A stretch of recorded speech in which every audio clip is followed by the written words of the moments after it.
Assalamualaikum warahmatullahi wabarakatuh. Perkenalkan, nama saya Dahlia Yanti, MPM 1901011039, Prodi PAI semester 4. Nah, baik, di sini saya akan menjelaskan materi tentang fikih munakahat. Materi yang pertama yaitu mengapa sih kita harus menikah. Nah, di sini pernikahan merupakan sunnah dari Rasul apabila dikerjakan mendapatkan pahala dan apabila ditinggalkan tidak mendapatkan dosa. Nah, di sini di dalam Islam menikah itu harus ada aturan dan tujuan. Nah, dan tujuannya itu merupakan sebagai penyempurna ibadah.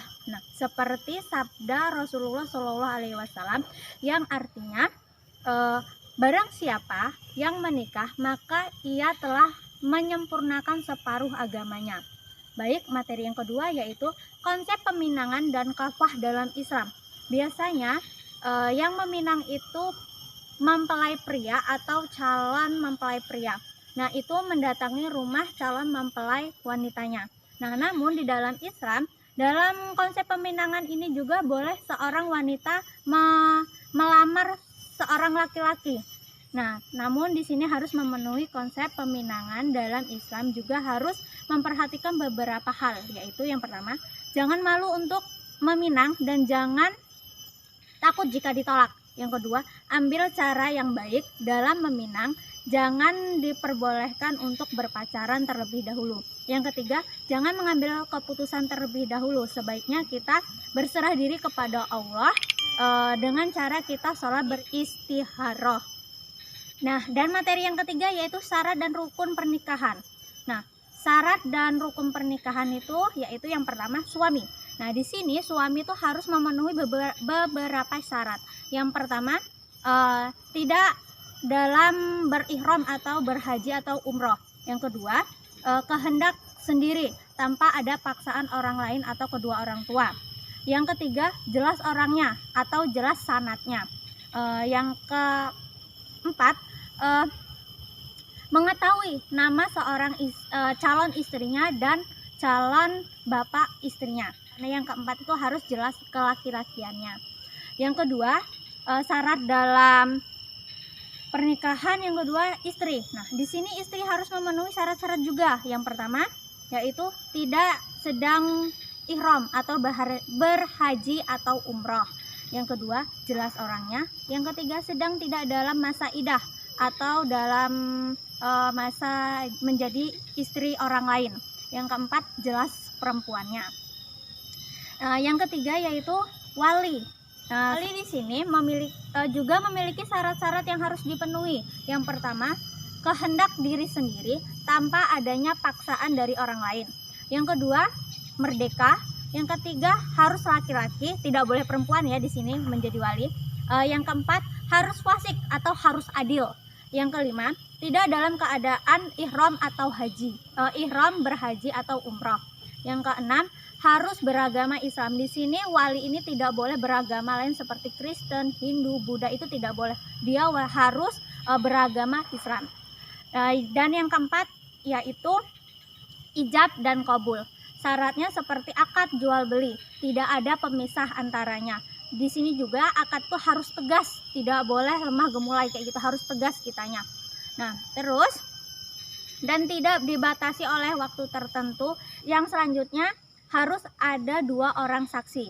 Nah, adapun rukun pernikahan yaitu yang pertama harus ada mempelai pria dan mempelai wanita.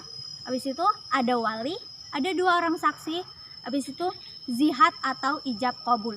Materi selanjutnya yaitu materi yang keempat, akad nikah dalam Islam.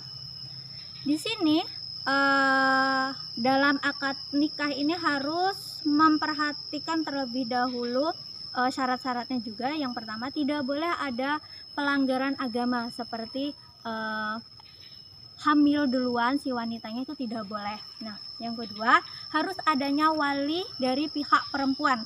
Nah, di sini wali ini tidak sah apabila bukan orang tuanya. Apabila ayah kandungnya sudah meninggal, itu boleh digantikan oleh pamannya atau saudara seayahnya, sekandung dengan ayahnya.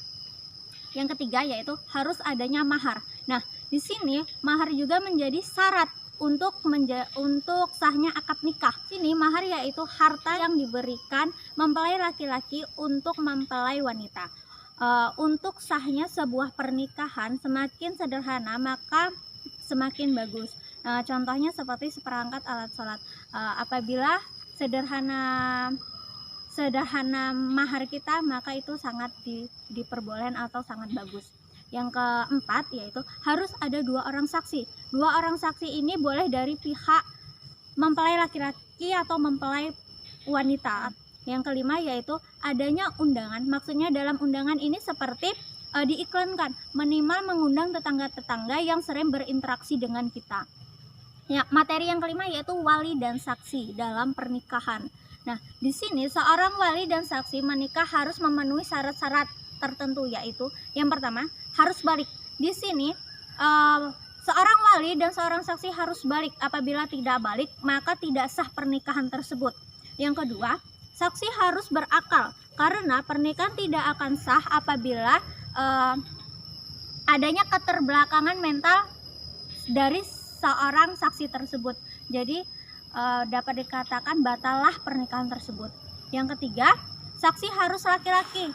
Nah, sudah dijelasin tadi bahwa saksi itu tidak boleh perempuan, harus laki-laki. Yang keempat yaitu saksi harus bisa bersikap adil atau fasih.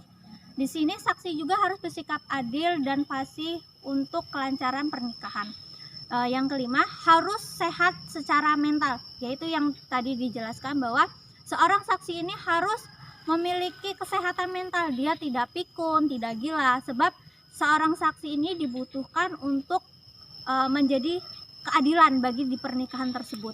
Yang keenam yaitu saksi harus beragama Islam. Saksi itu tidak boleh dari agama lain juga ya, harus dari beragama Islam juga. Materi yang keenam yaitu kedudukan dan jenis-jenis mahar dalam pernikahan.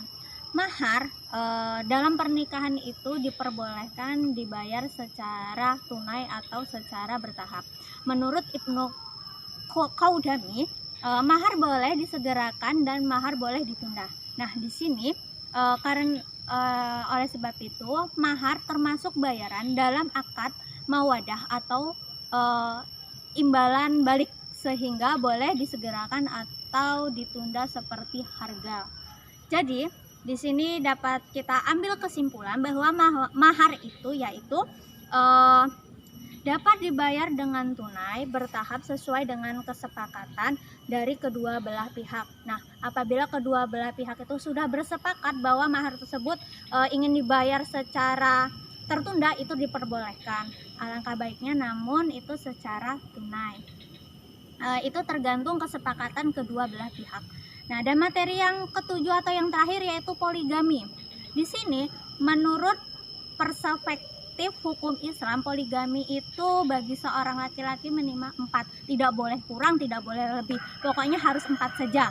Ini juga ada menurut Imam Nawawi seorang ahli fikih menyatakan atau mengungkapkan bahwa menikah dengan satu wanita saja adalah ada berbagai hukum, yaitu hukumnya pertama wajib, yang kedua mubah, yang ketiga sunnah, dan makruh. Nah, di sini juga seorang suami apabila ingin melakukan poligami, dia harus meminta izin kepada istri pertamanya. Sebab dalam berpoligami ini seorang suami juga harus bersikap adil kepada istri-istrinya. Dalam artian adilnya itu dalam artian ini dia tuh harus adil dalam dohir, bukan secara batin. Sebab kalau secara batin itu tidak mungkin dia bisa bersikap adil itu kalau batin itu dari Allah Subhanahu wa taala. Kalau dia dohir itu seperti memberikan nafkah kepada istrinya, itu harus seimbang atau harus adil.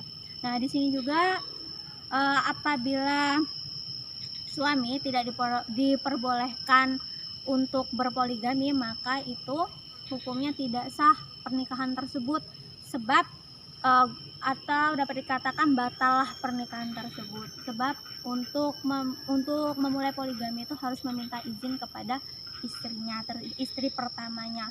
Sebab kalau tidak meminta izin kepada istrinya yang pertama, itu dapat menyakiti hati seorang istrinya seorang istrinya yang pertama. Maka dari itu harus meminta izin terlebih dahulu.